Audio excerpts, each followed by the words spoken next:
Hello students, my today's topic is vertical tracing of peritoneal membrane, but I'll be telling you a few other related things also to make things clear.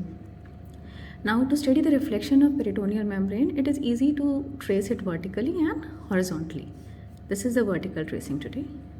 So let it be the anterior abdominal wall, the posterior abdominal wall, liver and stomach. Okay. Now we will start with lesser omentum and greater omentum, which we have done in the last lecture. So lesser omentum we know attaches from lesser curvature of stomach up to the liver, inferior aspect of liver. So this is the lesser omentum, lesser curvature of stomach to liver. Then this covers, the omentum covers the stomach anteriorly and posteriorly, and at the greater curvature it forms the greater omentum. Now the greater omentum, it runs downwards. The two layers of greater omentum, they run downward and then they fold onto themselves. Now by this folding, what happens? The first layer becomes the fourth layer and the second layer, it becomes the third layer. Now this folding has to reach where? It has to reach the posterior abdominal wall. At which level does it reach the posterior abdominal wall? It reaches at the level of anterior border of pancreas. Suppose this is pancreas, anterior border of pancreas. So it reaches at the level of anterior border of pancreas. Then what happens? The third layer which was coming, it reflects, goes upwards on the posterior abdominal wall, and then it reaches the liver, goes into the inferior surface of the liver and joins the posterior layer of lesser omentum. In this way, if you can see, it forms a complete sac. It's called as lesser sac, and the rest of the peritoneal cavity forms the greater sac. There is a communication between these two sacs, that is through a foramen called epiploic foramen, and I'll be dealing with that in the next video so that you can understand it clearly. For now, just remember that the inferior surface of the liver, where this lesser sac is related, is the caudate lobe of liver. Basically, this is the caudate lobe of liver. Now let us trace it further. Now what happens to the fourth layer? Fourth layer reflects downwards, but there is another attachment here for transverse colon, that is the attachment for transverse mesocolon. Now we have transverse colon hanging in this transverse mesocolon. This is transverse colon. This transverse mesocolon is also attached to the anterior border of pancreas. Now there is almost little or no space left. They are adherent to each other, these two layers, the greater omentum and the transverse mesocolon. So that forms a embryological bloodless plane. This is called embryological bloodless plane. In many books you must have seen a different image that is somewhat like this.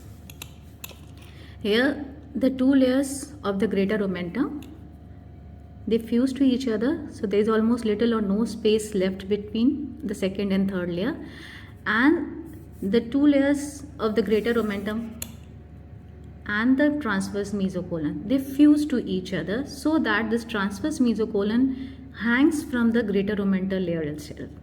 This is what you can see here, that the transverse mesocolon hangs inside the layer of greater omentum only.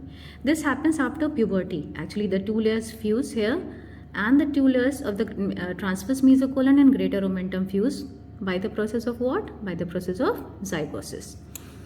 So this cavity now is also called as omental bursa.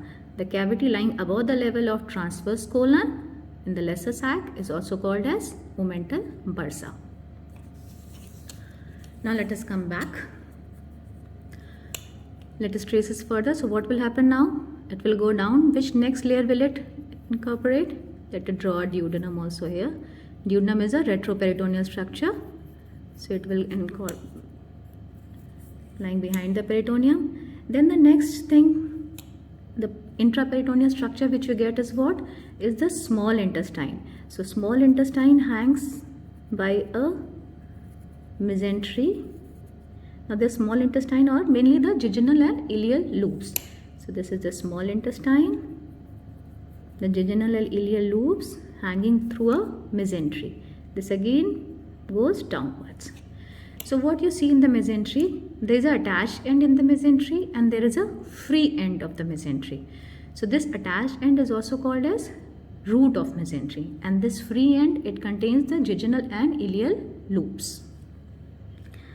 Now I'll tell you a little bit about the mesentery also now. Let us come here. This is what? This is duodenum. We have first part of duodenum. Duodenum has 4 parts. First, second, third and fourth part of duodenum. I'll tell you a small thing to remember that is easy. Suppose this is L2 vertebra. Now remember that this duodenum runs around this, makes a C around this L2 vertebra. You also know what lies here, which viscera? Pancreas. So pancreas lies at the level of L2. Now first part will lie above L2, second part will lie on the right side of L2, third part will lie below L2 and fourth part will lie on the left side of L2. Now suppose this up to here is the fourth part. Till here is the retroperitoneal structure and then starts the intraperitoneal. Though this is also intraperitoneal, remember it is enclosed by the greater and lesser omentum here. Okay, now starts the jejunum and ileal loops, and this loop up to the ileocecal junction, it is covered by a mesentery, fold of mesentery. It covers it.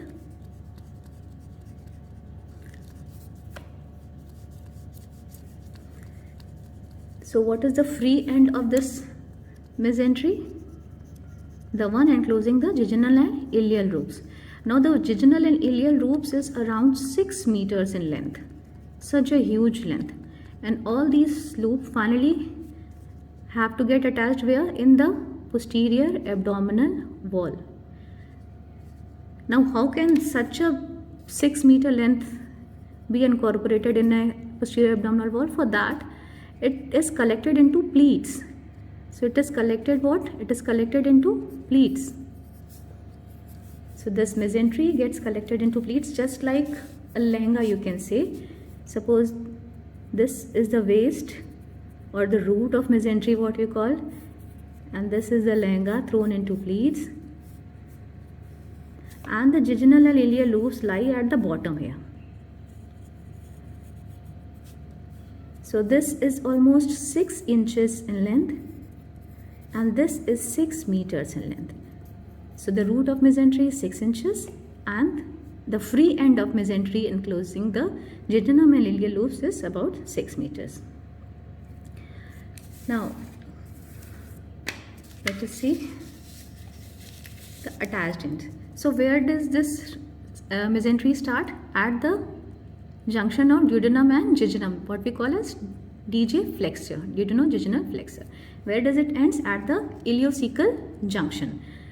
Now what is the level? If you see what is the level, what is the level here? It is on the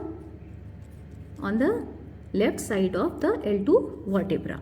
So let us see the root of mesentery. Suppose this is the attachment of the root of mesentery. So the first end is at the left side of the L2 vertebra, which is the level of what? Duodenojejunal flexure. Then it runs obliquely downwards towards the right, and the other end is attached at the upper part of right sacroiliac joint, which is the level of what? Ileocecal junction. Now here in this you can see appendix is also hanging, and we all know appendix is also a mesentery. That is called what? Mesoappendix. That mesoappendix is actually formed by what? By the posterior layer of this mesentery only. Might be clear from this diagram. Suppose this is the mesentery, the ileum going into cecum. Suppose this is the mesentery through which the ileum is hanging. Now from the posterior layer of this mesentery, it hangs the appendix also. So we have mesoappendix arising from the posterior layer of mesentery. Now, from where will this jejunum and ileal loop get their blood supply?